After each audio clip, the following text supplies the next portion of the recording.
Hello my quilting friends, Leah Day here with a new quilting design video. Today I'm quilting a design called Undulating Oil, and it starts out with this cool base. This is a foundational design, so I'm setting the foundation with these wiggly lines, and sometimes you're going to have to travel stitch a bit as you break down the space, but basically I'm just focusing on stitching curving lines and breaking up the space into triangles.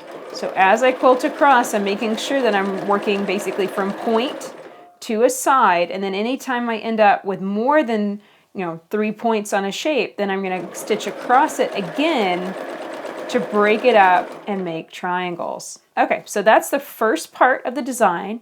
Now the second part of the design that really makes it look cool is to fill it with ripples. So I'm going to start with a teardrop shape. And then ripples are real easy. It's just a bouncy echo. You bounce back and forth across the edges of that triangular shape. And as they get bigger, put your foot down, speed up your machine just a bit.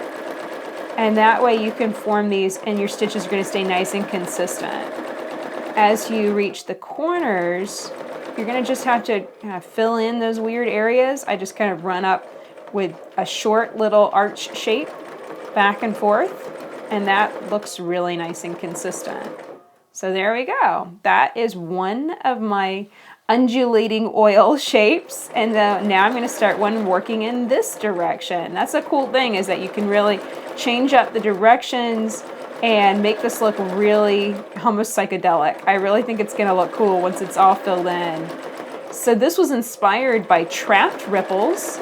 And that's basically the same design, only with straight lines and sharp angles for your base.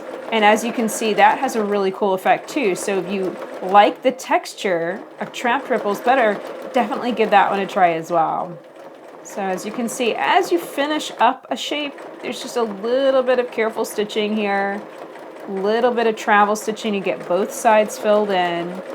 And of course, you can expand this and make this as big as you want. You can also shrink it down and make it as small as you want. So here I'm going to fill in this small one so you can see how that works. Just a teardrop shape, and then I'm going to bounce back and forth until that entire space is filled. So it's a very easy design.